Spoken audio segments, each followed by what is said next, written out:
Evening chanting, page 14. Yoso Bhagava Arhang Samma Sambuddho Swakato Yena Bhagavata Dhammo Supatipanno Yassa Bhagavato Savaka Sangho Tamayam Bhagavantam Dhammam Sasangam Ime Sakari Yata Arham Maro Pitehi Abhipujayama Sadhu no Bhante Bhagava Suchira Parinibhutopi Pachima Janata Nukampa Ime Sakari Dugat Panakara Bhute Pariganhatu Amhakam Digratam Hitaya Sukhaya Arham Sama Sambuddho Bhagava Buddham Bhagavantam Abhivami Swakhato Bhagavata Dhammo Dhammam Namassam Supatipanno Bhagavato Savaka Sangho Sangham Handmayam Buddhasya Bhagavato Pubbabhag Namakaram Karomasi Namo Tassa Bhagavato Arahato Samma Sambuddhassa Namo Tassa Bhagavato Arahato Samma Sambuddhassa Namo Tassa Bhagavato Arahato Samma Sambuddhassa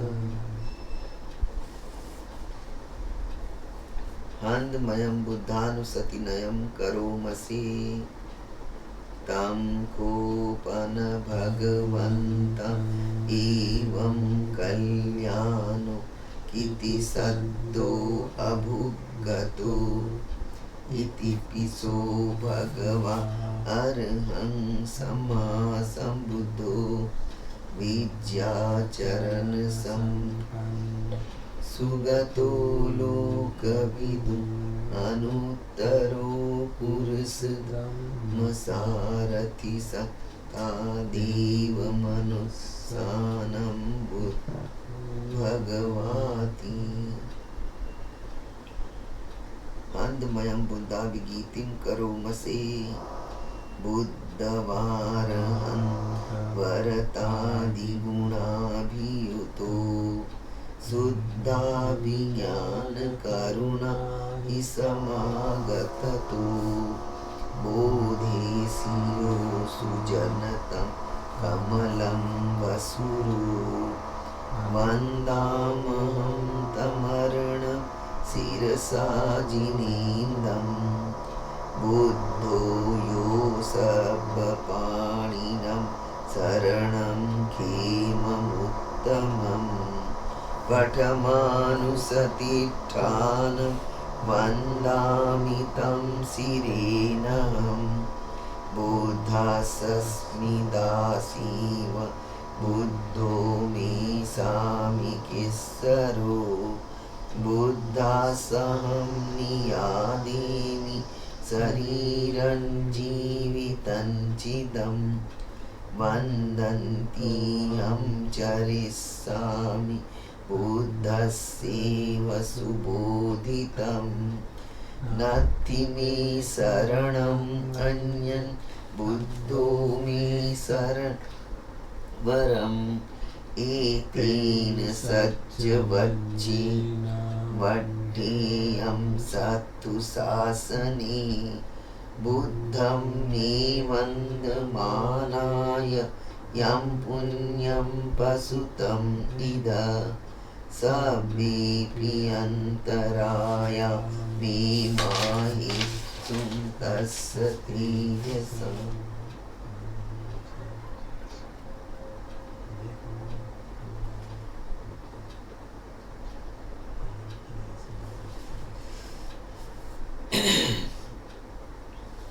हन्दमयं धम्मानुसतिनयं करोमसि स्वाखातो भगवता धम्मो सन्दिठिको अकालिको एहि पस्सिको ओपनैको पच्चत्तं वेदितव्यो विन्योहीति।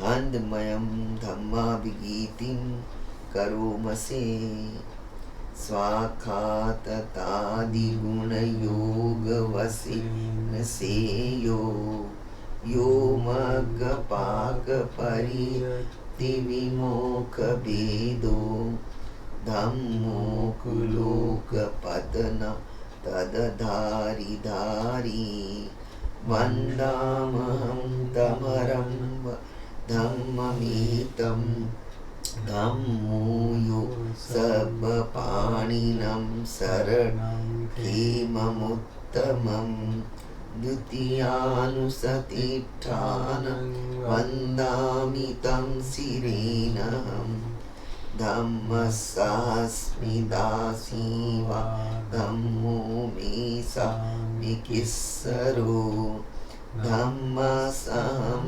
नियादीन् शरीरं जीवितं चिदं वन्दन्त्यहं चरिष्या धम्मस्यैव सुधम्मतं नत्ति मे शरणम् अन्यन्तं मे शरणं वरम् एतेन सज्जवज्जेन वड्डेयं सत्तु शासने धम्मं मे वन्दमानाय यं पुण्यं पशुतम् इद सभ्येऽपि अन्तराया मे माहेषु तस्य तेजसा।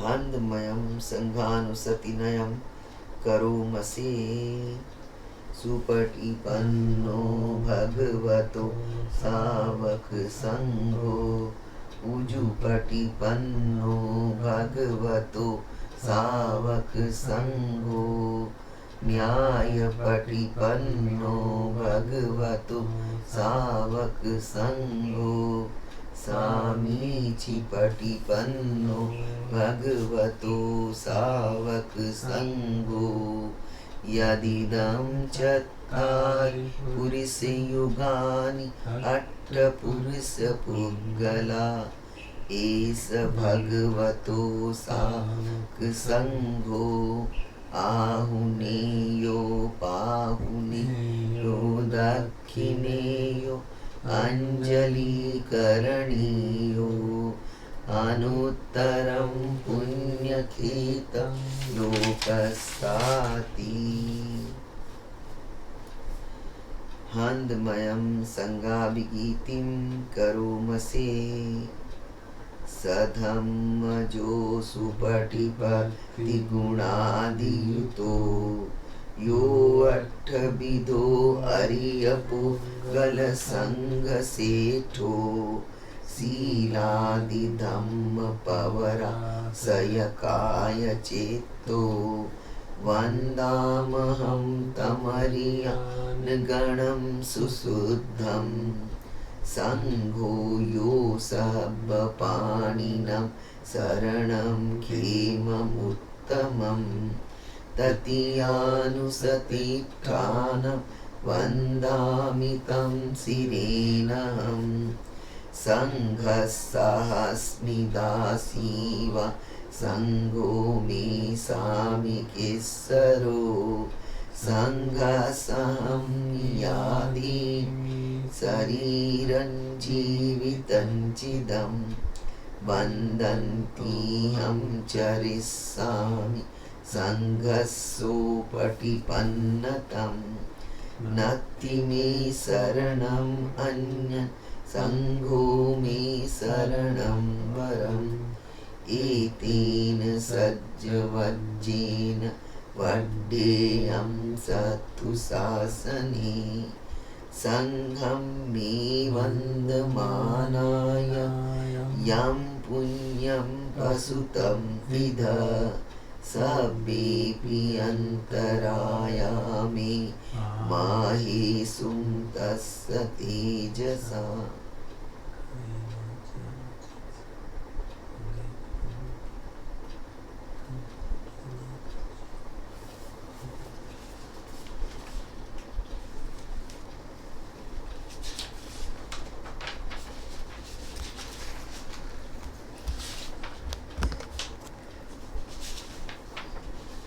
करनी में एक सूचना Connected to 1+3G.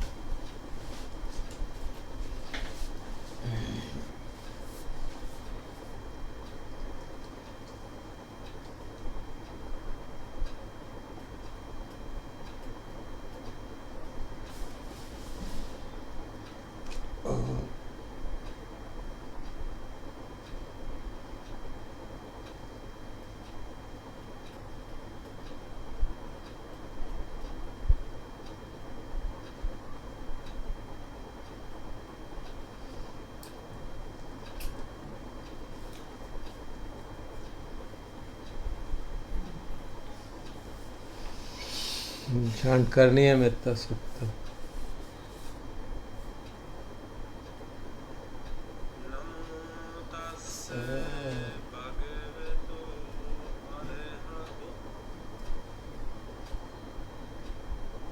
थोड़ा सा वॉल्यूम पर चला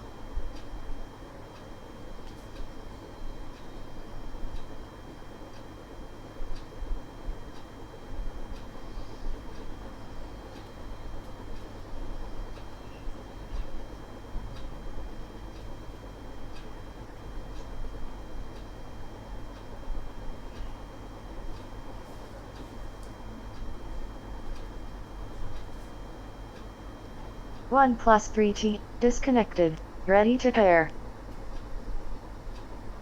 Connected to 1 plus 3G.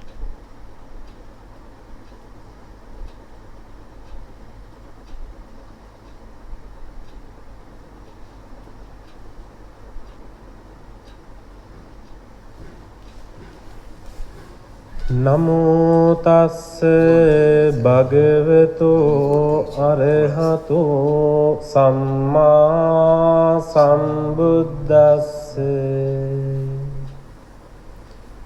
නමෝ තස්ස භගවතෝ අරහතෝ සම්මා සම්බුද්දස්ස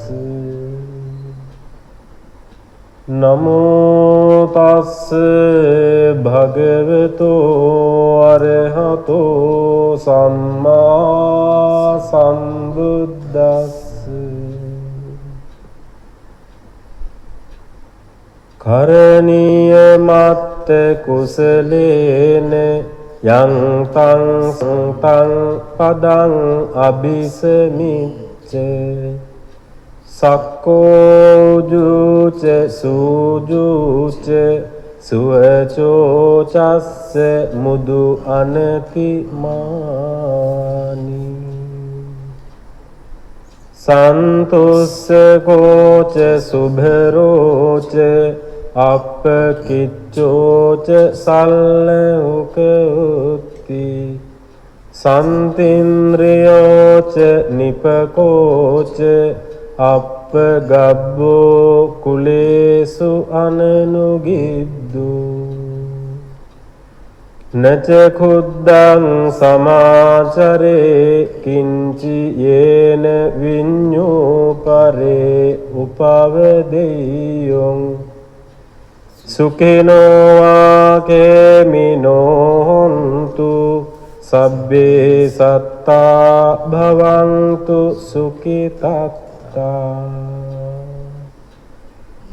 යේකේචිපාන භූතත්ති තසාවා ථාවරාවා අනවසේසා දීගවායේ මහන්තාවා මජ්ජිමාරස්ස කානුකතුලා දිඨාවායේව අද්දිඨා යේච දුරේ සංති අවිදුරේ භූතාවා සම්භවේසීවා සබ්බේ සත්තා භවන්තු සුඛිතත්තා නතරෝ පරං නිකුබ්බේත ඥාති මංගේච කත්ත සිනං කංචි බෑරෝසනා පටිග සංඥා නාඤ්ඤ මඤ්ඤස්ස දුක්ඛ මිච්ඡේය මාතායතා නියං පුත්තං ආයුසා ඒක පුත්ත මනුරක්ඛේ එවම්පි සබ්බ භූතේසු මාන සම්භාවයේ අපරිමාණං මෙත්තංච සබ්බ ලෝකස්මින් මාන සම්භාවයේ අපරිමාණං උද්දං අදෝච තිරියංච අසම්බාධං අවේරං අසපත්තං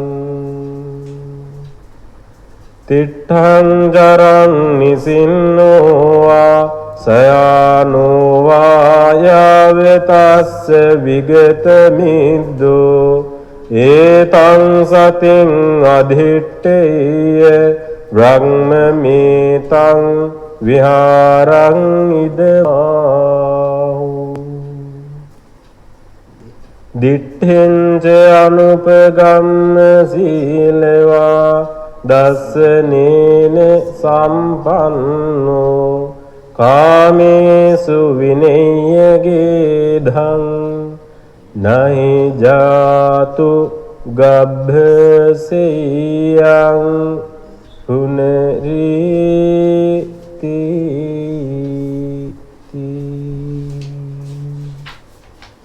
ඒතේන සච්ච වජ්ජේන සොත්ති තේ හෝතු සබ්බදා ඒතේන සච්ච වජ්ජේන සබ්බ රෝගෝ විනස්සතු ඒතේන සච්ච වජ්ජේන හෝතු තේ ජය මංගලං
करना है।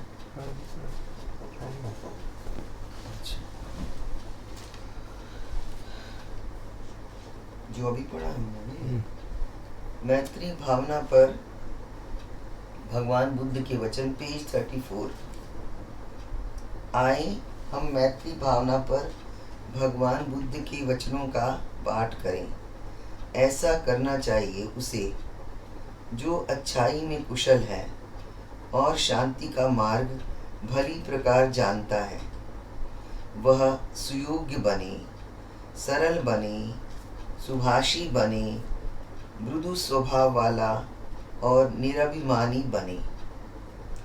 वह सदा संतुष्ट रहे, उसका पोषण सहज हो, अति व्यस्त न हो, सादगी का जीवन हो, इंद्रियां शांत हों, दक्ष हों, विनीत हों, कुलों में आसक्त न हो। कुछ भी ऐसा न करें जिसे विज्ञजन बुरा कहें। सदैव यही मैत्री भाव रहे, सभी प्राणी सुखी हों, क्षेम युक्त हों। जो भी प्राणी स्थावर हों या जंगम, सभी बड़ी, महान, मध्यम या छोटी देहधारी हों, सूक्ष्म हों अथवा स्थूल, दृश्य हों या अदृश्य, दूर रहते हों या पास, उत्पन्न हों या उत्पन्न होने वाले हों, सभी प्राणी सुखी हों। एक दूसरों को धोखा न दें, किसी से घृणा न करें, क्रोध या वैमनस्य से एक दूसरे के दुख की कामना न करें।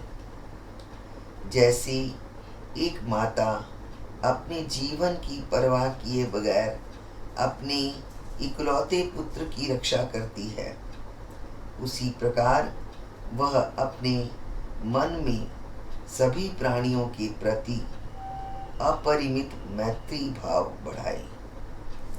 सभी लोगों के प्रति अपरिमित मैत्री भावना करे।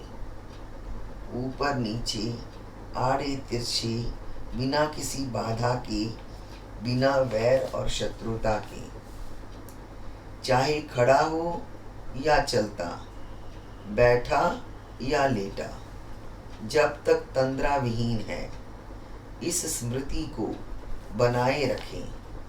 इसे ही ब्रह्म विहार कहते हैं। इस प्रकार वह मैत्री भावना करने वाला किसी मिथ्या दृष्टि में नहीं पड़ता। शील व सम्यक दृष्टि से संपन्न हो जाता है। कामनाओं के प्रति आसक्ति को हटाकर पुनः गर्भ में नहीं आता।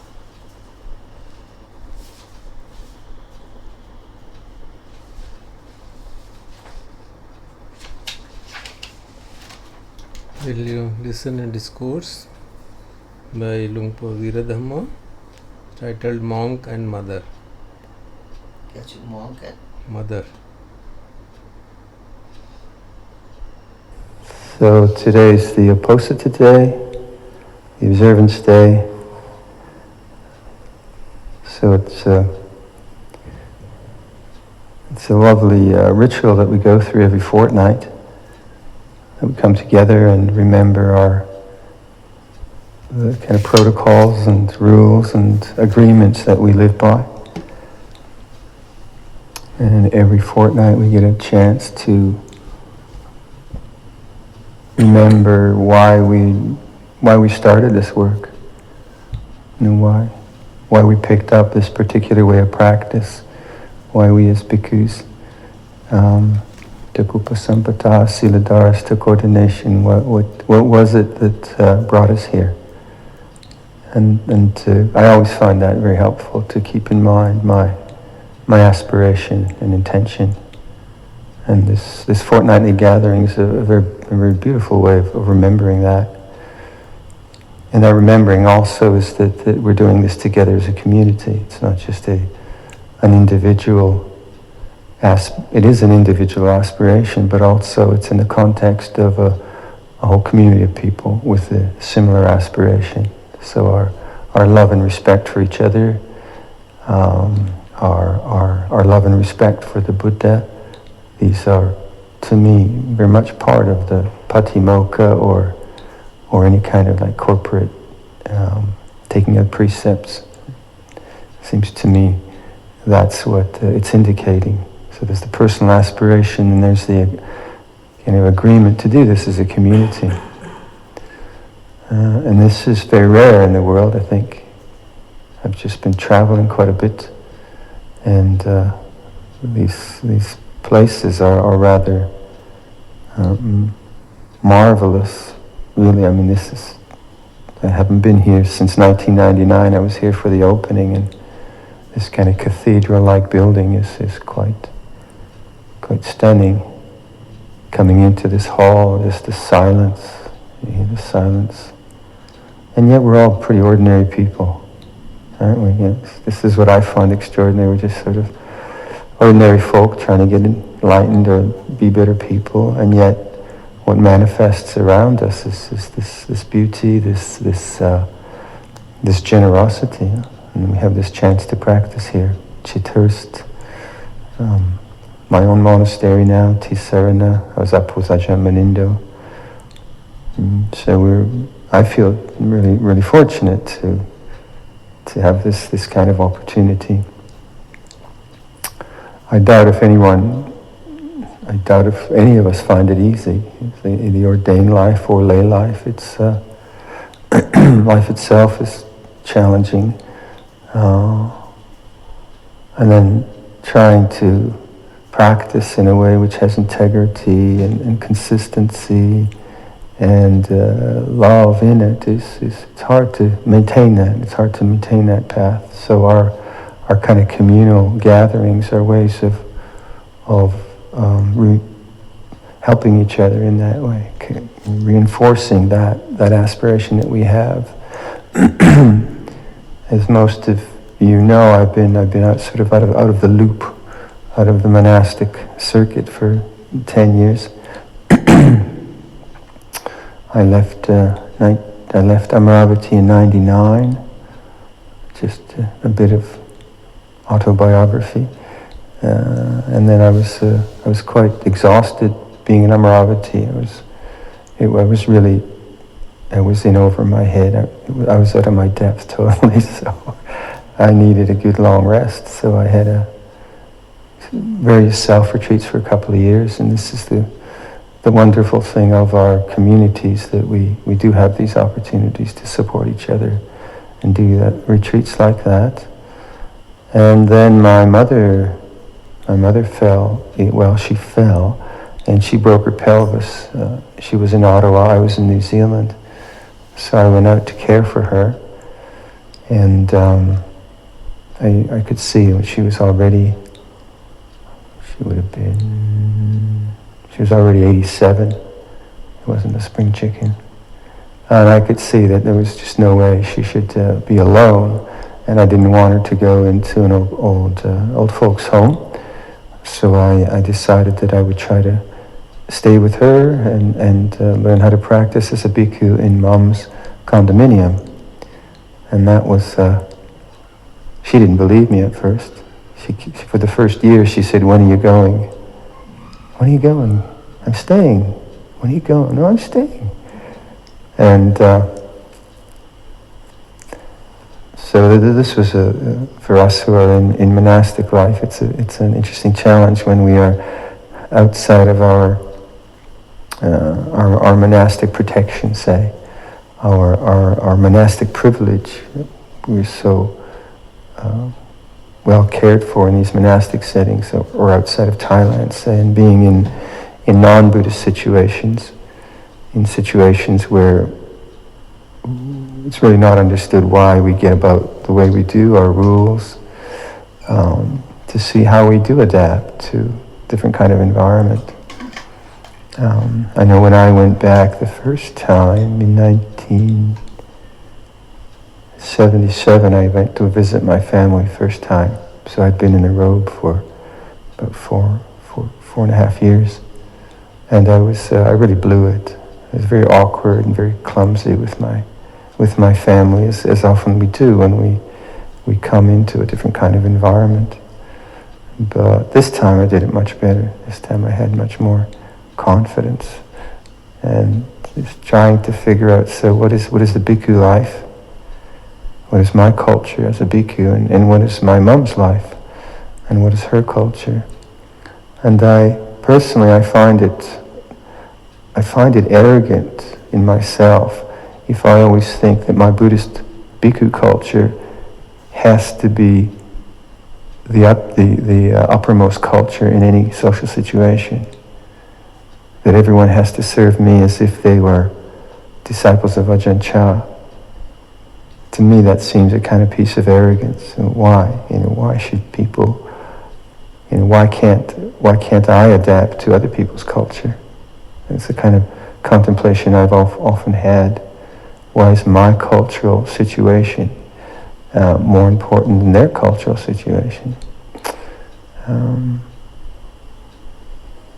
So anyway, with my mother, I could see that it wasn't just her cultural situation, it was her physical situation that was more important than all my rule keeping.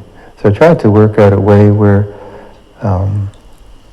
I would keep to my moral discipline, I would keep to my monastic discipline, but I could still care for her. And so some issues, the usual issues around food, and like some of our rules are we can't be alone with a woman. Well, my mother's 86, I can't be alone with her.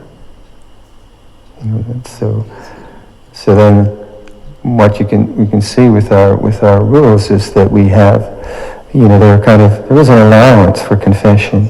We can't say that, okay, during this fortnight, I stepped outside these boundaries, but I stepped outside these boundaries for these particular reasons. And so just to share with you, the way I worked it out was I went to Ajahn Sumedho, went to Ajahn Pasanno, and I just told them, this is what I'm doing. This is how I'm living. They said, fine, great. If you can't take care of your mother, what's the point of this life? And so I found a way to keep my own formal practices going, my own meditation practices, but most importantly, what was most important was just to take care of my mom, to wash her when necessary, to feed her when necessary, to just be with her, make her a garden. And this is quite wonderful. It was a really, as I say to people, the two best things I've done in my life is become a monk, take care of my mom. Really, honestly. Now, having said that, me and my mom are good. She passed away a year and a half ago, so we were really good mates. So we had one disagreement in 9 years, which lasted 15 minutes. So that's kind of special. I realize not everyone has such a clear, open relationship with their parents, and it can be kind of stressful. But one of the things perhaps that is difficult in bhikkhu life, in monastic life, is loving self-surrender, loving self-sacrifice. I think in lay life that might be actually an easier piece to develop, because parents' relationship to children or good marriage, and that there is a kind of loving bond there that exists, and so self-sacrifice comes from a deep sense of love and care. And if I think the way my mom cared for me during her refugee years, and like when we came to Canada, they had no money, and she said she gave her food to the kids. She didn't eat hardly at all. And you think, wow, that's amazing. And it was so natural for her. So you think about it in our monastic life, that loving bond we have with someone doesn't really, it's harder to, it's different, isn't it? It's different. Sometimes we feel very devoted to our teachers. So I know with Ajahn Chah, it was, one had tremendous sense of bhakti to him. He was such an exceptional being, and then that bhakti allows a lot of self-sacrifice, a lot of sense of service, and a really wonderful opening of the heart. So being with my mom, it was this kind of marvelous opportunity of practicing the Brahma Viharas day in and day out, just in a very natural, very simple, very natural way. Metta, obviously, the sense of wishing her well was very obvious. Karuna was very obvious. She had a lot of pain. She had osteoporosis and arthritis, and she was legally blind, but she was quite with it, able to get around on a walker most of the time. And just to serve someone like that, to look out for them, I found that our training in Acharyavata, our training in Upatak, brilliant. The way we are trained to look out for our teachers, how we are trained to anticipate their needs, how we are trained to look and see what do they like. Do they like black tea or green tea? Do they like sugar? Do they like honey? That kind of sensitivity in service, which I learned with Lompa Cha or Lompa Sumeto. This really comes into play with someone who is very old, because their needs are considerable, and you can do so much for an old person. You can do so much, and just little things like I noticed that my mother was fumbling with the lamps.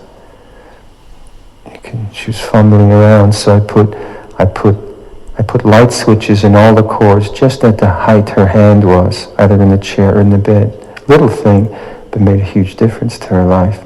And that kind of caregiving, I think it's natural, but the way we are trained as monastics to look out, how can I help you? How can I make your life more easy? How can I make your life more graceful? Comes into play, that kind of sensitivity and sense of observation. And so is able to just facilitate Mom's difficult physical life. At that age is, for most people, it's a bummer.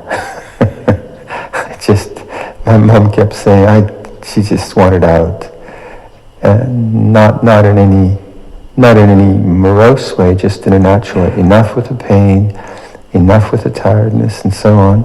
And so it was interesting trying to keep her mind from not getting depressed, just to kind of keep her somehow interested in things, so her mind wouldn't sink. And so I'd do things like I'd get fashion catalogs, and I'd go through fashion catalogs with my mother, and it's not my forte. And yet it's interesting when you love someone, right? You kind of look for ways of so what would make you happy, rather than what's going to make me happy. And so then we'd go through an L Bean catalog or something, and then she'd look at something, she could hardly read it, and I'd kind of figure out, what are you going to look like in that? And it was really quite fun going shopping with a 90-year-old lady, having no money and not knowing anything. But these are the kind of small joys of caring for someone, which then lift the other person's heart, because they see we care for them, and it gives them a different perspective. The kind of the loneliness of the elderly is profound, because I don't think we are meant to be alone. We are social beings, and it's not just physically taking care of an elderly person, it's taking care of their hearts, taking care of their minds, tuning into what they need. And one of the interesting dances me and my mom did, not that she could dance much, and not that I do dance, but that she, this kind of sensitivity that we had to each other, she knew how to read me and I knew how to read her, and she would never complain to me. She'd tell me if something hurt, and I could see when she was very much consumed with her own pain. I'd know that she's quiet because of that, but she would never complain to me. I'd hear her complaining sometimes to some very good physiotherapists that came, but she'd never complain to me. And I realized she was doing that because she was worried that I would worry. So she loved me so much that she didn't complain, and me with her, because I felt pretty exhausted at times. I said, that's not her problem. So I always try to remain upbeat. So what you have is two people who raise their consciousness above this sort of negativity and difficulty of a situation out of love. And it's really quite marvelous. So a kind of meditation on the Brahma Viharas in a very, very open and natural way. One of the nice pieces I always had was like I took care of her for about 4 years, and then I was getting a bit tired by then, and so I asked people in Ottawa if they'd be interested in starting a forest monastery. So we started Tisarana, and that was a great relief because it gave me weekends where I could have some rest. And Ajahn Kuslo came, and he was so kind to get the place up and running, and he would just let me go to my room and then my kuti. And that was very, very restful. So that gave me the kind of samana sanya, relationship with the Sangha, which was so important, to just kind of be plugged into a Sangha. And then I'd go on a Saturday morning, and to Tisarana, and I'd have a meal, teach a bit, go to my kuti and crash out or meditate or whatever. And then I'd go back and see Mom. I'd go back to Mom on Saturday, on the Sunday evening. So I'd be away from Saturday morning to Sunday evening. And then when I went back, I bought her cut flowers, because she loves flowers. And then I'd go up to the condominium, and she'd be very happy to see me. And then I'd show her the flowers, and then her face would just be radiant with happiness. And then I took a mental snapshot of that. I just pictured that, and then I brought that into my meditation. I just picture her, I just see her smile, I'd see her happiness, and of course, I'd feel happy. And that's very much the practice of mudita, and the practice of feeling someone else's happiness and really feeling happy for their happiness. And so I found the deepening of the Brahma Viharas in this very, very real way, where I began to see how we can use emotional memory, not as storyline, but as heart feeling that gets stimulated, gets triggered, becomes more vibrant through remembering. So that just the simple act of recollecting, this idea of recollection we have in the practices of mindfulness, just recollecting my mom's joy as a picture, and then as a heart-centered feeling, very real, and then just abiding in that. This is mudita, this is joy. Abiding in that and reinforcing that. And so the heart begins to remember what joy is about. Begins to feel viscerally in the heart what joy is about, and then just repeating that kind of activity and pattern, and through that I found that my attention, just my attention tended to abide more with the center of my heart rather than the thinking mind. Still enjoyed going there because it likes to do that, but just to find an alternative place to allow consciousness to sit in the seat of the heart. I found very, very, very lovely, very lovely.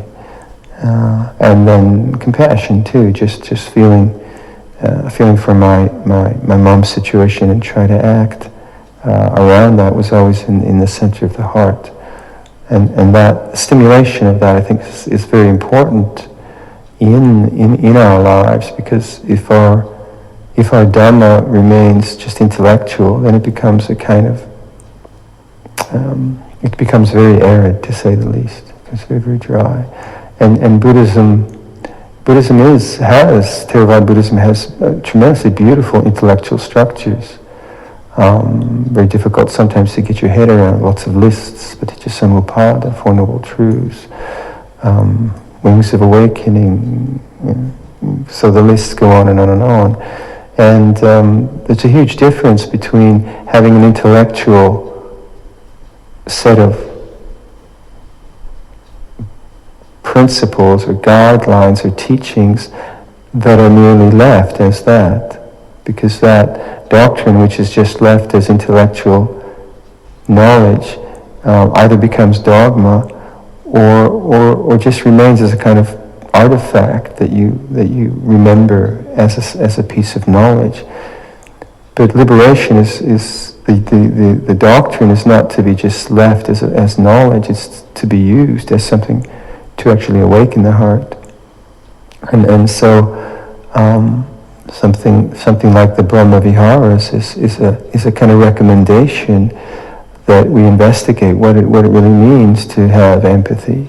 What does that actually mean? So we bring up the language of that empathy. Well, what is empathy? Rather than Brahma Viharas as a list, something very good to do.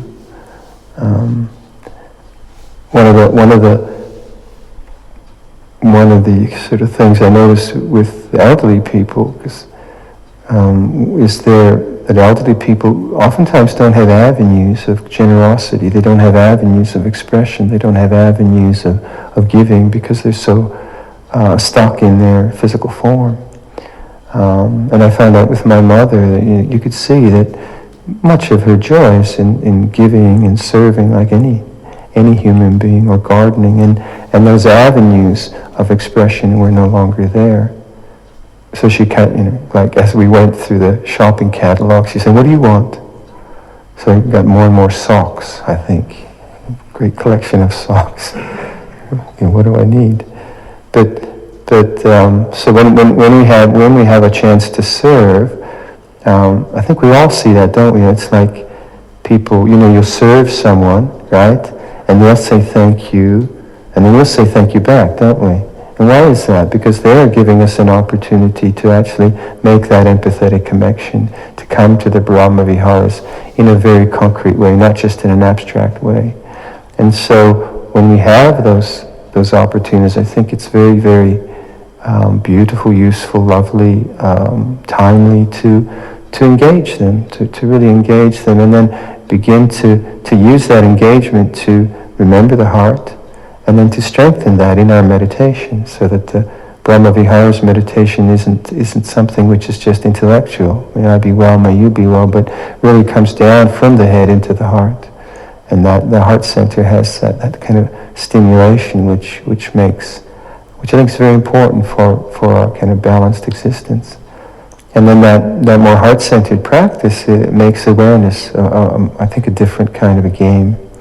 Awareness practice can be a kind of continual critical practice. Awareness can be a continual kind of control practice. Awareness can be, if done wrongly, it can be a continual kind of evaluation. But I think heart-centered practices are much more receptive. When you think about how empathy works, empathy isn't a sort of like trying to go out to something. It's allowing something to come to you. It's much more like listening. Listening is very empathetic. When you listen to something, you allow it to come into consciousness. If you just listen to the silence, to listen to the silence in the room, you have to wait. You have to be present. You have to be available. You have to allow the silence to come to you, don't you? And so I think the heart practices help that.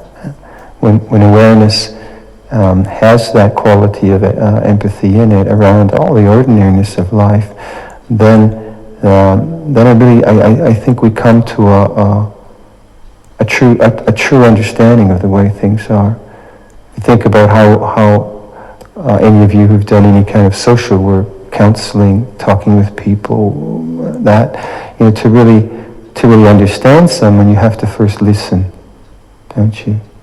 You have to let them come into your consciousness. You have to feel whatever they're saying to you. You have to feel it.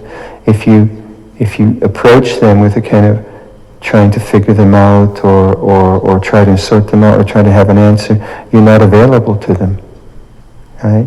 You're not really available to who they are, so there's no empathy. And in the same way, our own conscious experience, the difficulties we face as human beings, the problems and so on, I think true awareness has that empathetic quality in it. If I'm going to understand my own fears, my own biases, my own history, somehow I have to be present to that. I have to be available to that. I have to allow it to become conscious. When I allow it to become conscious, then I think there is understanding. But if I don't allow it to be conscious and my mind is always evaluating, trying to get rid of, become, or whatever, then I don't think there's true understanding there. When we meditate and we cultivate the sense of presence and such like, it's very. I've always found it very important to as I meditate to really contemplate intention and effort. How do I make effort? Why do I make effort? Well, what's actually happening when I do that? That seems to me the nub of the problem. And so often, for myself, there's a kind of reaching forward and trying to do something about the present moment. And as long as I'm trying to do something about the present from some kind of agenda, some kind of preconceived notion of attainment, some kind of anticipation, then I cannot understand the moment. And if I cannot understand the moment, I can't really respond to it correctly. But when I can sit back, when can allow the present moment to unfold, then insight can arise, something fresh can arise. Why? Because I become available.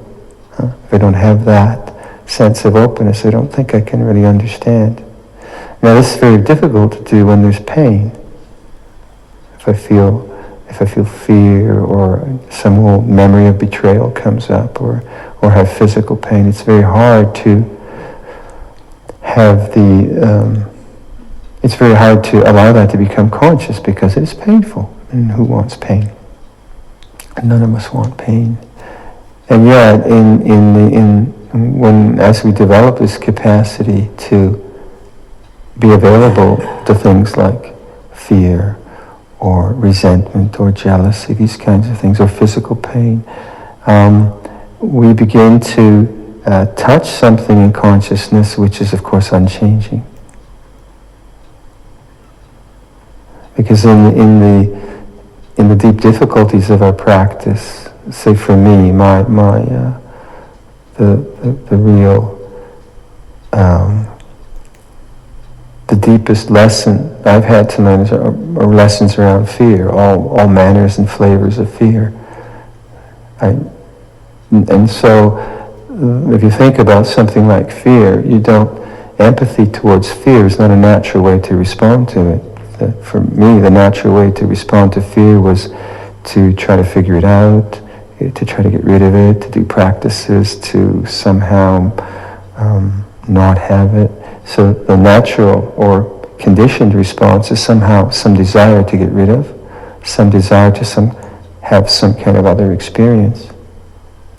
And as long as I didn't see that the problem with, in my case, fear, was the desire not to have the fear, as long as I didn't notice that, then nothing worked. There was certainly lots of vigor and diligence and determination, but as long as there was this misunderstanding, as long as there was a preconceived notion from ignorance in the way I approached that, it always led to the same thing, just a sense of despair. And so the teaching around looking at desire, making conscious desire rather than getting rid of it or following it, is a teaching of a kind of empathetic teaching. Let it become conscious. And yet desire is such a strong energy that we just react through it. So say something like the desire to get rid of fear. It seems so counterintuitive not to try to get rid of fear, not to try to get rid of anger, not to try to get rid of jealousy. It almost seems counterintuitive. But when we begin to, when we do that, I find, when there is a kind of open-hearted awareness of the very presence of this in consciousness, then we begin to touch that which is not fear, truly not fear. We begin to touch, I think, the unchanging. And that's courageous work. It's really hard to do. very hard to do. You feel kind of intimidated by someone, or jealous of someone, or some old sense of betrayal comes up, or whatever. To actually be in that compassionate mode, in that empathetic mode with this feeling now, to be available fully to that, is not for the weak-hearted. It's hard, isn't it? And yet what other, I don't see any other way to do it. So as we sit in the fire of those kinds of feelings, then what happens is that the insight begins to dawn on us that even this is okay, even this fear is okay, or even this jealousy is okay, and we begin to trust more and more in something which is unchanging, in that clarity, open-hearted clarity to the way things are. And then we forget, and we lose the plot, and we get lost. And then we awaken again. So I'm just kind of reflecting, obviously I've been in Harlem, I've been in Chithurst, I'm here. And then I was in New Zealand, and kind of traveling all over, just reflecting on the places I've been as a monk and the experiences I had. Certainly, I got overwhelmed lots of times. Kind of, sometimes I just wasn't aware, or got caught up, or got burnt out, or whatever. But somehow, we always come back to the same point, don't we? We come back to this, the only thing that makes sense is presence. The only place of abiding is knowing the way things are. It's the only thing that makes sense. And whenever we taste that, I think, whenever we taste this pure presence, whenever we really are with the way things are, I think acknowledging that in a kind of optimistic way, yeah, I'm back again. No matter how lost we get, how foolish we might, be, or whatever, or how awful our behaviors become, or whatever we've said, at some moment we wake up. We wake up to this moment the way it is. And to really treasure that, and to acknowledge that, rather than just to dwell in the history of failure, the history of regret, but to actually value that the only way out is this present moment awareness. The only way out is non-becoming. So my own struggles with fear, allowing fear to come through the body, kind of seeing that like body witnessing something like fear. I wasn't used to doing that. I was used to kind of localizing my attention, look at the breath, or control the mind, or do some kind of a practice with this kind of agenda. But I found as I did a kind of body witnessing practice, so witnessing to this difficult emotion called fear or panic or anxiety, and allowing the body to witness it, allowing the body to feel it in the guts, in the heart, in the hands, in the neck, to kind of have this sort of kind of open, empathetic way of being with fear was foreign to me. In the beginning, it was more thinking about fear, or thinking fearful thoughts, or planning talks, or organizing my life some way where I wouldn't have fear. It was all intellectual, all thought, analysis, and that really didn't answer the problem, because it wasn't really witnessing to that particular energy. And so our practices of body awareness, I think they are very receptive practices. They're practices which allow the energy forms of greed, hatred, and delusion to manifest. But because we open to them in this very body witnessing way, their energies they process through us. We feel them in the guts, we feel them in the heart. But because we no longer have an agenda of getting rid of them or closing them down, as they process through us, our body begins to be liberated from them. And as our body is liberated from them, our mind is liberated from them. And this is the beauty of practices in the heart or in the stomach or in the body. They don't they don't lie. Thoughts, if you notice, thoughts are often lying. Huh? I don't know about your mind, but the thinking mind can just spin stories around, rationalizations, blame, the whole business, the whole 9 yards. But the body doesn't lie. The body feels, and we are mind-body experiences, aren't we? I mean, that's what our living existence presents to us. So there is a way of entering into our karma, entering into the difficulties of our practices, which is not simply intellectual. The intellect can help, but body-based practices, I think, are very important, and they're not kind of like trying to focus on anything. They're very open and welcoming, and these are where the attitudes of the Brahma Viharas are about. You open to something that you don't want to open to. But in the opening to that, the kind of locked energy of fear and anger and so on begins to be felt, begins to be released, and your whole body begins to have a sense of openness, a kind of open attention.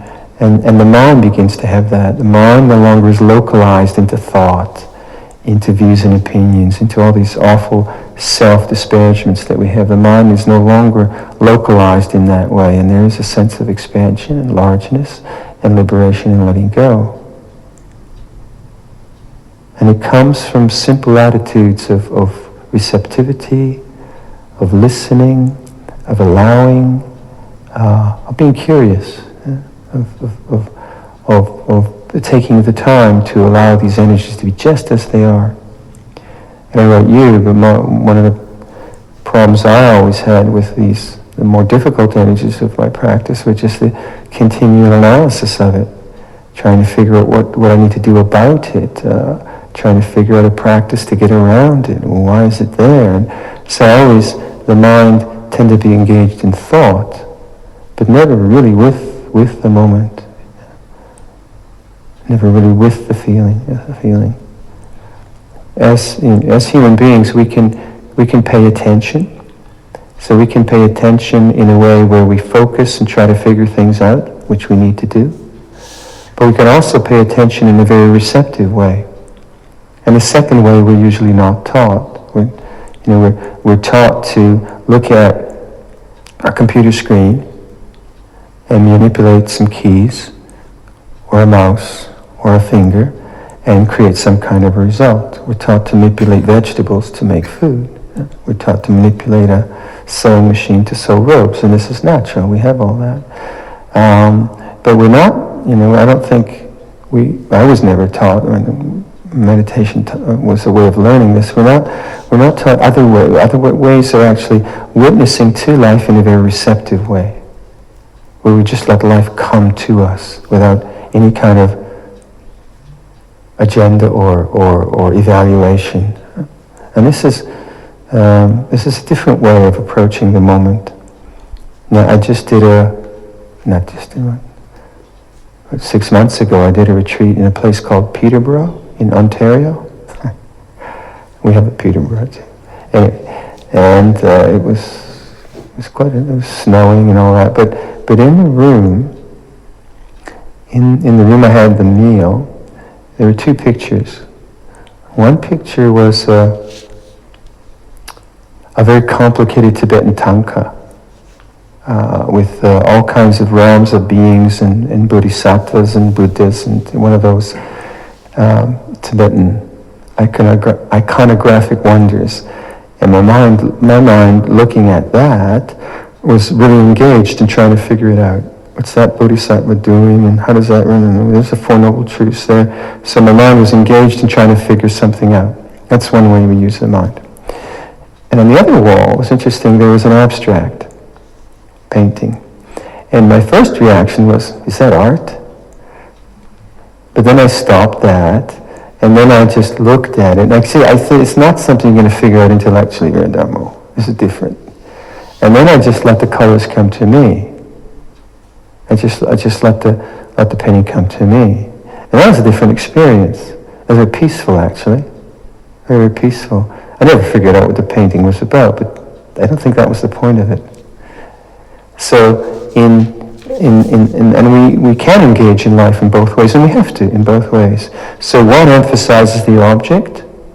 So I'm looking at the tanka, and then I see all these figurines, and I'm figuring out from all my historical background. And the other doesn't emphasize the object, it emphasizes the looking. It's a different emphasis. And I think awareness practice, we're emphasizing more the awareness rather than the object. The object is what tends to fool us through desire, through habitual reactions.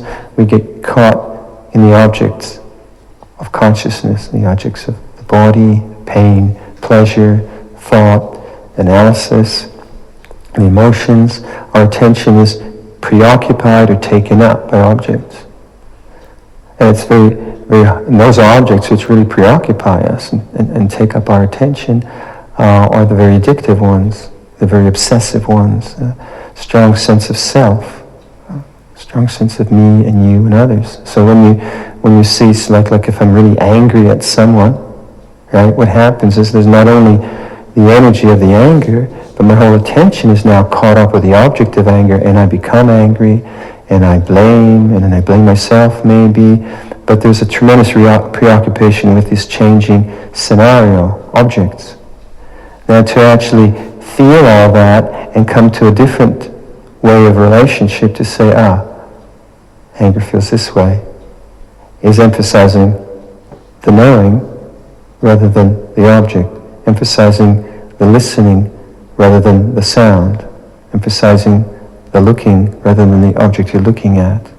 And that shift of attention, I think, is very important in the spiritual life, because that's the shift, I think, that opens a gateway to the unchanging. As long as our preoccupation is with objects, then I think, well, our mind will always be busy with that. Can't be any other way. But we need to know how to do that. You need to figure out how to do the heating in here and the lights, right? Or otherwise I couldn't come here. And how to give me cheese and chocolate. So it's not dismissing that side of life, but if that's the only thing we have, I don't think we have a spiritual life. I don't think we do. And this is where renunciation comes in. Renunciation at the profound level it's not just about some rule keeping, is it? It's that basic insight that in the 5 khandhas you cannot find the unchanging. It's not possible. And that searching for the unchanging in the 5 khandhas is like, it's a red herring. It's Nesrudin looking for the sweet one, you're just not going to find it there. That's, I think, the basic shift in the renunciant's mind. It's not about robes and so on. And then the robe makes a lot of sense for enacting that kind of renunciation. And so the tanka, the analysis, the looking, and the abstract. Now listening is a very easy way to enter into that more receptive quality of consciousness. When you just stop and listen and let the sounds come to you.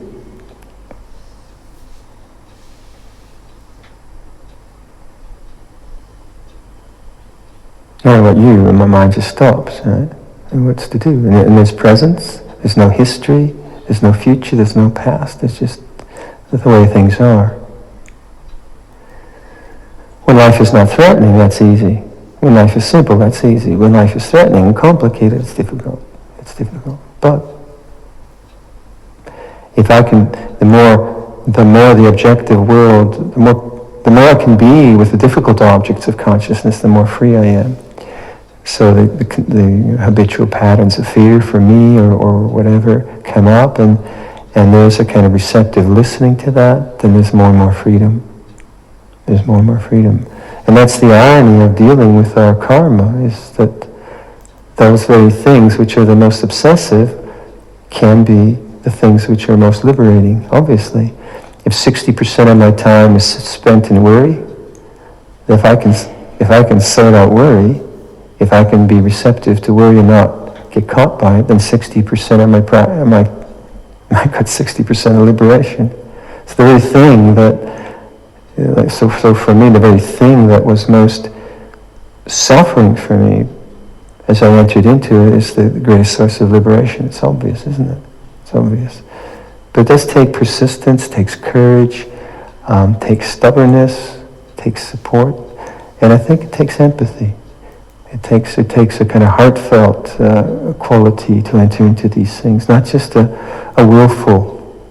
You notice, like listening, when you listen to something, to me that's not a willful act. It's just an awakening. It's an activity of awakening, isn't it? It's not a willful act. It's not kind of going forward. It's allowing the abstract to come to you rather than trying to get in there and figure it all out. So today I think meditation goes till 12 o'clock. Anyone is welcome to stay and practice till 12 o'clock. Otherwise leave that for your reflection.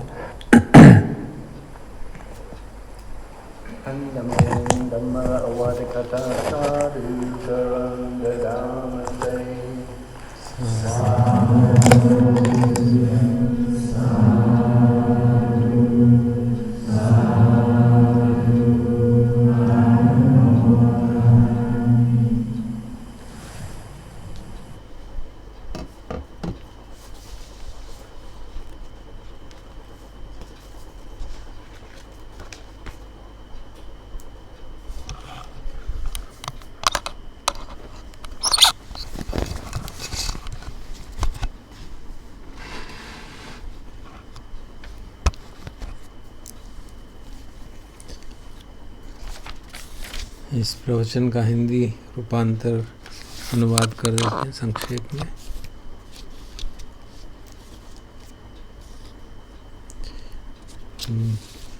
लुंगपो ने शुरू किया, उपोषित था का दिन था, ये अमरावती में उन्होंने टॉक दी थी 2012 में शायद, कि याद दिलाया सभी भिक्षुओं को कि हम यहाँ क्यों आए हैं और किस तरह से हमको यहाँ रहना है, किस तरह से ये जो हमारा हर 15 दिन में मिलते हैं उसका क्या महत्व है। शुरू में तो वो समझाया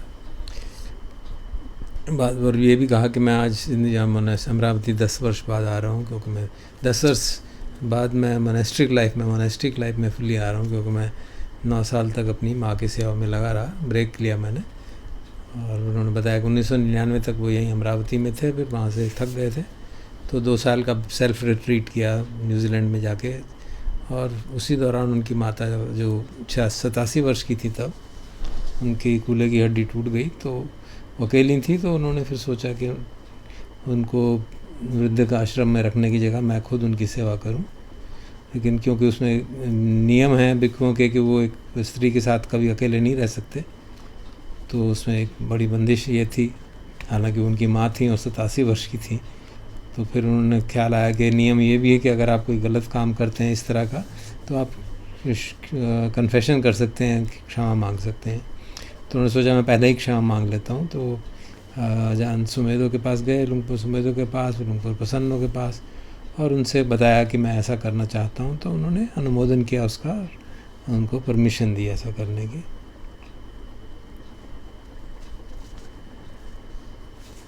तो फिर उन्होंने देखा कि जब वो एक भिक्षु थे, सीनियर भिक्षु थे उस समय, तो क्योंकि 74 में ये ऑर्डेन हुए, तो 2001 में 27 वर्ष हो चुके थे।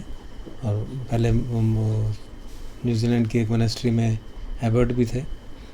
तो उनको लगा कि हमारा अपना कल्चर, जैसे विचार किया कि बुद्धिस्ट कल्चर जो है वही शुरू में विचार आया होगा कि यही फॉलो करना चाहिए। फिर उन्होंने उसको रिफ्लेक्ट किया कि why should everyone follow our culture, why can't I adopt to the culture. मेरी माँ इतनी बूढ़ी है, तो why should I force things, especially कि वो क्रिपल हो चुकी है। तो फिर उन्होंने धीरे से अपने को एडजस्ट करने की प्रयास किया सब, कि मैं रूल्स वगैरह तो सारे फॉलो करूँगा, लेकिन जहाँ जहाँ पॉसिबिलिटी है एडजस्टमेंट की, और जैसे उनको माँ को नहलाना, कपड़े पहनाना, वो सब काम करते थे जो बीमार माँ के लिए करना होगा। तो उन्होंने कहा कि मैं जब देखता हूँ अपने जीवन को, तो मुझे स्पष्ट लगता है कि मैंने सारे जीवन में 2 ही अच्छे काम किए हैं। एक तो मैं भिक्षु बना, और दूसरा मैंने 9 वर्ष तक माँ की सेवा की।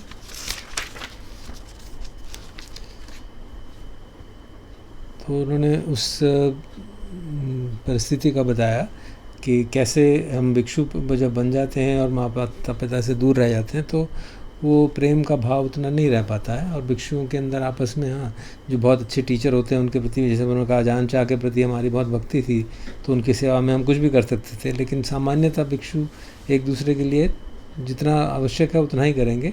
वो भाव अलग तरह का भाव होता है।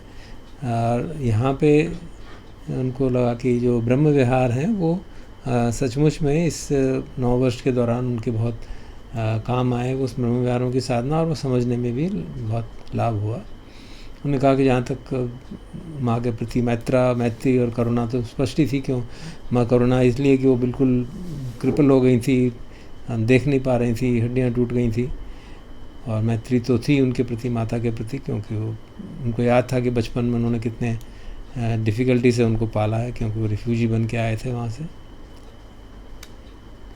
तो उन्होंने बताया कि जो सेवा करने के कार्य में जो भिक्षुओं को ट्रेनिंग दी जाती है, वो पट्ठक बनने की, सीनियर्स की, वो कितनी महत्वपूर्ण है और कितना उससे सीखते हैं। कि हम समझते हैं कि जो सीनियर है उसको किस तरह की आवश्यकता है, वो बताता नहीं है, फिर भी हम ध्यान से ऑब्ज़र्व करते हैं, तो माइंडफुलनेस भी बढ़ती है कि हाँ, किस तरह की चीज़ें उनको पसंद है, किस तरह की चीज़ें पसंद नहीं है। तो उन्होंने कहा जब मैंने वो पट्ठक बना था, मैं उन पर चाह के साथ, उन पर सुमेधों के साथ, तो बहुत सीखने को मिला था। और वो सब यहाँ पे काम आया, क्योंकि मैं देखता था कि वो चल नहीं पा रही हैं, उनको लैंप जलाना है तो नहीं जल पा रहा।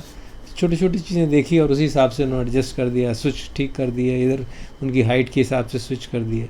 क्योंकि सारा ध्यान ये था कि मैं दूसरे के लिए क्या कर सकता हूँ, उनकी लाइफ कैसे आसान कर सकता हूँ, ना कि ये कि मुझे कितना कष्ट हो रहा है। तो बता रहे थे कि मैं भी थक जाता था, लेकिन मुझे यही लगता था कि मुझे सेवा करनी चाहिए,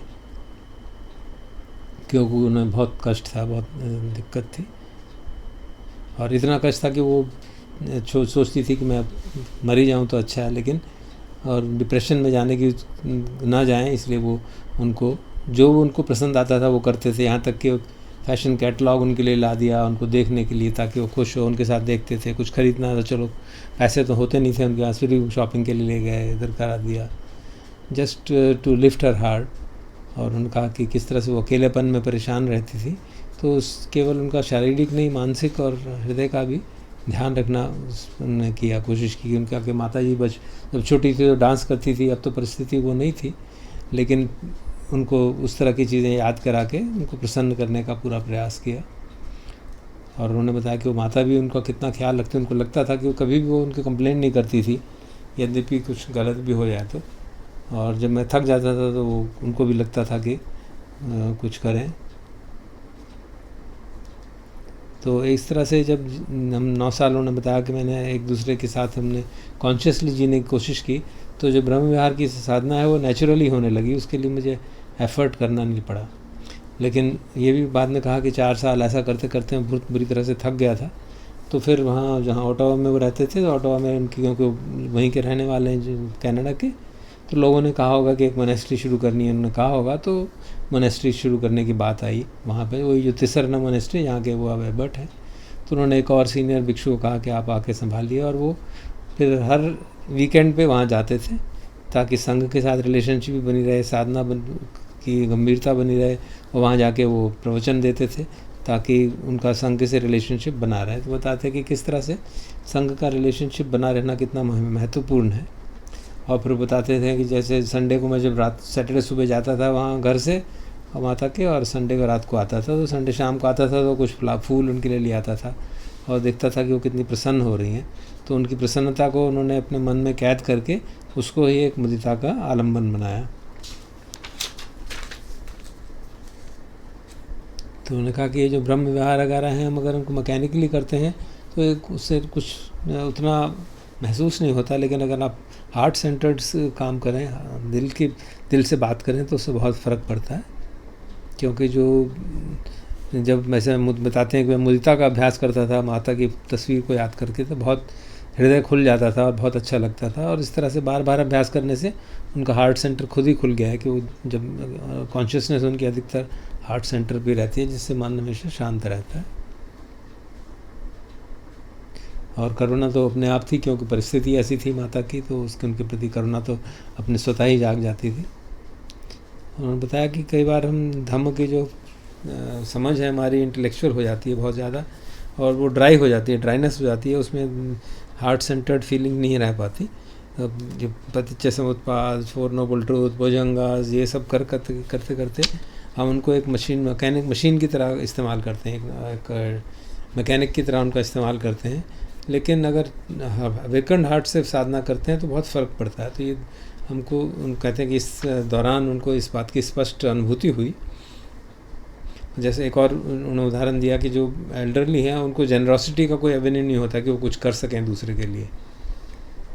जैसे उनकी माता थी, 90 वर्ष की हो गई थी तब, तो क्या कर सकती थी उनके लिए, लेकिन कहती थी, फिर भी उसके लिए पूछती रहती थी तुम्हारे लिए कुछ ले आऊँ, तो कहते थे मैं भिक्षु, मुझे ख्याल लाना है, तो सॉक्स ही खरीद के उनको दे देती थी। तो कहते हैं वो सॉक्स हो गए इतने सारे, बट वो इसलिए रख लिए कि माता को खुश रहेगा, क्योंकि हालांकि मुझे आवश्यकता नहीं थी। तो उन्होंने कहा कई बार जब लोग कुछ देते हैं और हम लेते हैं और वो थैंक यू करते हैं, तो हम देते हैं और कोई किसी को देते हैं, वो खुश, वो थैंक यू कहता है, तो फिर हम भी थैंक यू करते हैं। क्यों करते हैं? क्योंकि हमें अच्छा लगता है कि हमें एक ऐसा मौका मिला कि दूसरे की सेवा की जाए। तो ये these are the ways of working from the heart. तो उन्होंने कहा कि ऐसा मतलब नहीं कि मन के काम नहीं और बुद्धि से काम नहीं करना चाहिए, लेकिन हार्ट और हेड का बैलेंस्ड एग्जिस्टेंस होना चाहिए दोनों का। और अवेयरनेस जो है वो, जब हम माइंडफुलनेस की बात करते हैं तो अधिकतर कई बार कंट्रोल और क्रिटिकलिटी और न्यूट्रलिटी की बात रहती है और उसमें वैल्यूएशन की बातें आ जाती हैं। जबकि हार्ट सेंटर्ड प्रैक्टिसेस में आप एम्पैथी साथ रखते हैं, अवेयरनेस के साथ एम्पैथी रखेंगे तो रिसेप्टिविटी आएगी। दूसरे की बात, जैसे किसी से बात कर रहे हैं तो उसकी बात सुनेंगे, उसमें तुरंत जवाब देना और तुरंत उसको सलाह देने की बात नहीं आएगी। उनको पूरी बात को कॉन्शियसनेस में लेंगे शांति से और तब रिस्पॉन्ड करेंगे। Then there is an empathy, दूसरे के प्रति एक एम्पैथी जागती है और फिर हम जो काम करते हैं वो दिल से काम करते हैं और उसका असर बहुत अलग होता है। उन्होंने कहा जो सोशल सर्विस करते हैं उनको मालूम है दोनों में कितना फ़र्क हो जाता है। कि आप अगर एनालिटिकली जी कोई भी आपके पास आ रहा है, आपके पास हेल्प करने आ रहा है, आप उसकी बात सुनते हैं और एनालिसिस करके उसको जवाब दे देते हैं और उसकी बात को दिल से नहीं लिखते, ठीक से सुनते नहीं, तो वो उतना लाभ नहीं हो पाता उससे। तो अवेयरनेस के साथ एम्पैथी का होना भी आवश्यक है। उनके अनुभव से ये लगा। तो उन्होंने अपने साधना के बारे में बताया कि उनकी साधना में भय का बहुत महत्वपूर्ण परिस्थिति रहती थी। तो वो भय के प्रति हमेशा ये बात रहता था किस तरह से मैं टेक्निक कौन सी लगाऊं, इसको हटाया जाए, इसको दूर किया जाए, इसको ये किया जाए। कहते काफ़ी समय ऐसे करते रहे, थोड़ी देर फ़र्क हो जाता था, फिर दोबारा आ जाता था। तो फिर उन्होंने सोचा कि क्यों हो ऐसा करने की क्या आदत, तो क्यों फिर वो ऐसे वातावरण में थे जहाँ पे उनको यही सुझाया जाता था कि भय के प्रति भी मैत्री का भाव रखो, उनके प्रति एम्पैथी रखो। भय जाग रहा है तो हालांकि डिफ़िकल्ट है बहुत कि अपने भय के प्रति ऐसा भाव नेचुरल जागता है कि कब दूर होगा, कब हटेगा, कैसे हटेगा, या इसी तरह गुस्से के प्रति भी। लेकिन उनका जो कि अजान सुमेधों के साथ ही रहे हैं, उनके शिष्य हैं, अपने को कहते हैं, तो उन्होंने कहा कि उसी तरह से साधना करने का प्रयास किया कि मैं कोशिश करता हूँ कि भय को जैसा है वैसा है उसको देख सकूं, उसके प्रति एक तरह से कहें कि मैत्री का भाव रखें, कोई उसके प्रति द्वेष का भाव न रखें। तो उन्होंने देखा कि करना काफ़ी मुश्किल होता है क्योंकि दिल में या मन में भाव यही जागता है कि इससे जल्दी छुटकारा मिले। ख़ासतौर पे अगर किसी ने कुछ आपसे बिट्रेयल किया है कोई, तो बहुत कष्ट होता है उस बात को एक्सेप्ट करना और उस बात को अपनी कॉन्शियसनेस में अंदर आने देना, उसके साथ एम्पैथाइज़ करना। लेकिन उस कष्ट को अगर हम ठीक से देख पाते हैं तो बहुत भारी फ़र्क पड़ जाता है हमारी कॉन्शियसनेस में, और एम्पैथी करते हैं तो फिर धीरे धीरे उस जो संस्कार है वो क्षीण हो जाता है बिल्कुल। और ऐसा नहीं कि एक ही बार में हो जाएगा, एक बार देखा तो फिर विश्वास आने लगता है कि हाँ, हालांकि मन के अंदर इतनी उथल पुथल हो रही है, कोई ऐसी चीज़ है हमारे अंदर जो अनचेंजिंग है, उसको हम टच करते हैं तो वो शांत हो जाती है। लेकिन फिर वो दोबारा आता है, फिर उसको वैसे ही करते हैं, तो बार बार करके वो बात सचमुच में जो अनचेंजिंग एस्पेक्ट है जो हमारी चेतना का, उसके साथ कांटेक्ट होने लगता है।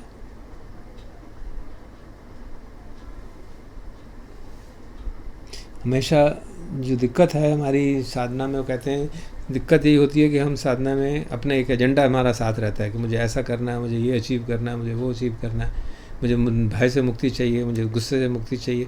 तो वो सब ऐसे करने से शॉर्ट टर्म मेजर में तो लाभ होता है, लेकिन परफेक्ट जो अनुशय क्लेश है वो हटता नहीं है। बस उनका अनुभव है कि अगर हम रिसेप्टिव प्रैक्टिस करें, उसको एक्सेप्ट करें द वे इट इज़, वैसे मानें और कोई अपना एजेंडा ना रखें, तो शरीर भी उसके अंदर मदद करता है, क्योंकि वो सब चीज़ें जो ये संस्कार हैं शरीर में उनका असर रहता है।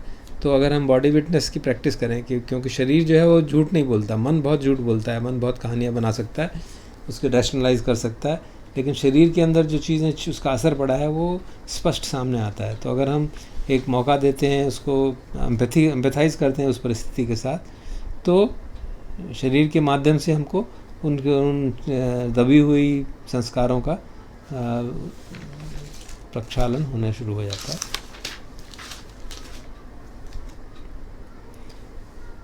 हालांकि ये बहुत काउंटर इंट्यूटिव लगता है कि accept your fear, accept your anger, accept betrayal, लेकिन लाभ उसी से होता है।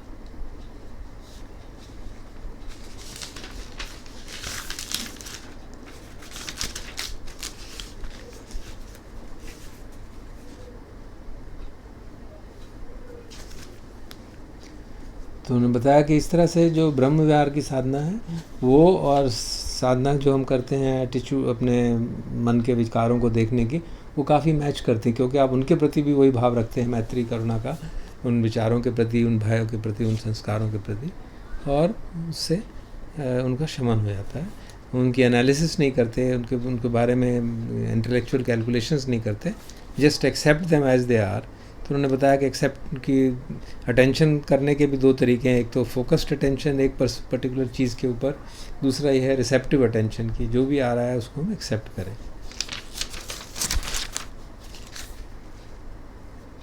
हालांकि उन्होंने ये भी कहा कि हमें दोनों तरफ से जीना पड़ता है, फोकस भी करना पड़ता है, लेकिन एम्पैथेटिक रिविंग भी करनी चाहिए। लेकिन सामान्यतः शिक्षा में, टीचिंग में, ट्रेनिंग में फोकस्ड अटेंशन को महत्व ज़्यादा दिया जाता है। Empathetic way of looking at and allowing things to come to us, कि चीज़ें हमारे पास आएँ और हम उनको हमारे पे असर होने दें, वो करना सिखाया नहीं जाता। लेकिन इस तरह से अगर उनका अनुभव है कि अगर ऐसे करते हैं तो सचमुच में बहुत लाभ हो जाता है।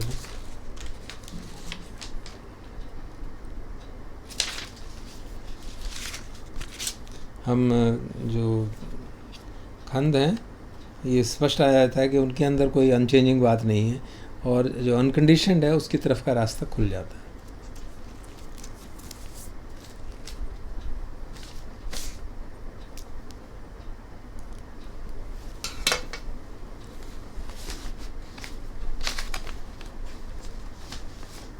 हम ब्रह्म विहारों की साधना करते हैं, अपनी जो पूरा मेत्ता चांट है उसी के माध्यम से।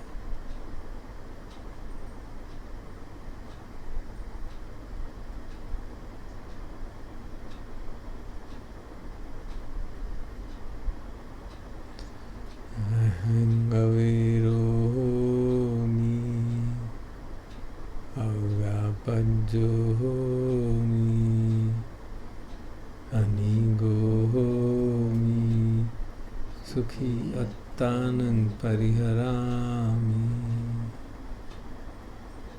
मम माता पितु आचर्या च ज्ञातिमित्ता च सब्रह्मचारिणो च अविराहोन्तु अव्यापञ्जाहोन्तु अनिगाहोन्तु सुखी अत्तानं परिहरन्तु। आरक्षा देवता, भूमट्ठा देवता, रुक्खट्ठा देवता, आकाशट्ठा देवता अविराहोन्तु अव्यापञ्जाहोन्तु अनिगाहोन्तु सुखी अत्तानं परिहरन्तु। आप समस्त प्राणियों के प्रति, उनको भी इंक्लूड करें जो जिनके प्रति कोई नाराज़गी हो, रोष हो। सब्बे सत्ता, सब्बे पाना, सब्बे भूता, सब्बे पुंगला, सब्बे अत्ता भाव परियापन्ना, सब्बा इत्थियो, सब्बे पुरिसा, सर्वे अरिया सर्वे अनरिया सर्वे देवा सर्वे मनुष्या सर्वे विनिपातिका अवेराहोन्तु अवपञ्जाहोन्तु अनीगाहोन्तु सुखी अत्तानं परिहरन्तु। करुणा ब्रह्म विहार। अपने हम दुखी हैं अपने को भी, फिर दूसरों को जो हमारे प्रिय हैं, फिर जो जानने वाले हैं, उसी हिसाब से जैसे मैत्री है वैसे करुणा भी कर सकते हैं।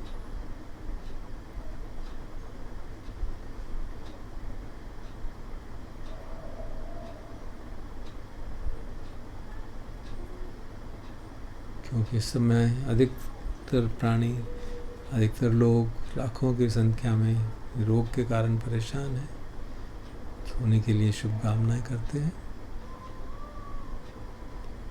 सभीतियो विवज्जन्तु शोको रोगो विनश्यतु माते भवतु अन्तरायो सुखी दीर्घायुको भव सुखी दीर्घायुको भव सुखी दीर्घायुको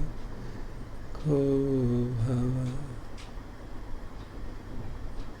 अमृता ब्रह्म विहार। उन लोगों को याद करके जो सुख में हैं, निरोग हो रहे हैं, या उनको याद करके जिनको हमें देखा है स्वयं सुखी होते हुए, हमारे कारण सुखी हुए हैं, तो मन में प्रसन्नता जागे। शुभकामना करते हैं कि उनकी प्रसन्नता सबकी बनी रहे, कोई बाधा ना आए। यथा लब्धा सम्पत्तितो मा विगच्छन्तु। और अब उपेक्षा ब्रह्म विहार।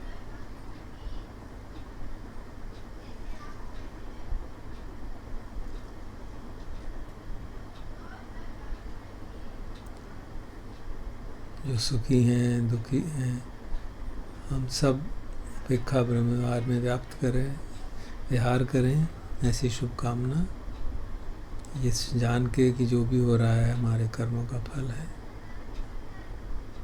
तो भगवान की वाणी को याद करते हैं। कम्मस्य का कम्म दायादा कम्म योनि कम्म बंधु कम्म पटिसरणा यम कम्मं करिष्यन्ति कल्याणं वा पापकं वा तस्य दायादा भविष्यन्ति।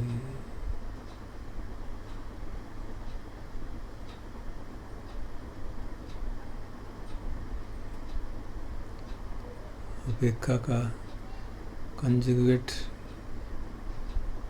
मेंटल स्टेट है और रिक्वायरमेंट है प्रज्ञा की। हमारा दृष्टि सम्यक हो, उसके लिए शुभकामनाएं करते हैं कि सभी लोग सुख से रहें, दुख से मुक्त हों, दृष्टि सम्यक हो, कोई ताकि हम कोई गलत काम ना करें जिसके कारण दुख पड़े। सर्वे सत्ता सुखी होन्तु सर्वे होन्तु च खेमिनो सर्वे भद्राणि पश्यन्तु मा किञ्चित् पापमागमात् मा किञ्चित् शोकमागमात् मा किञ्चित् दुःखमागमात्।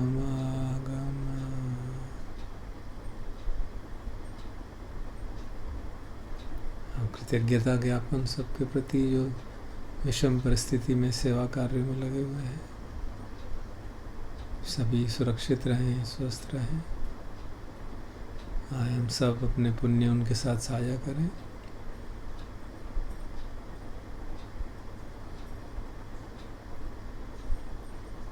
पुण्यस्य इदानि याना अन्यानि कतानि मे ते संच भागिनो हुन्तु सत्तानन्तपमानका।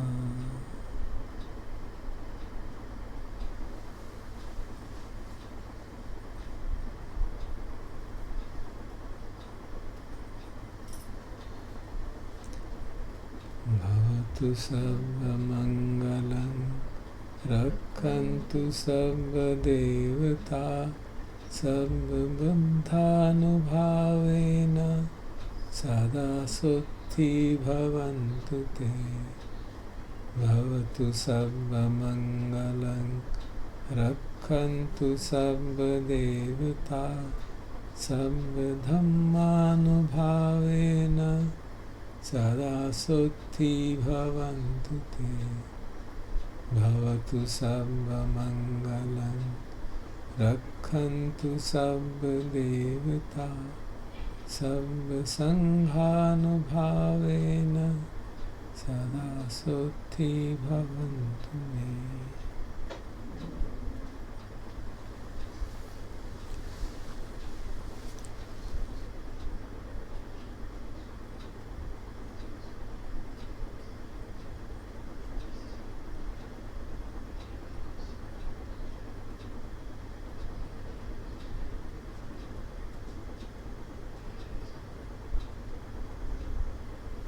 अरहं सम्मा सम्बुद्धो भगवा बुद्धं भगवन्तं अभिवादेमि।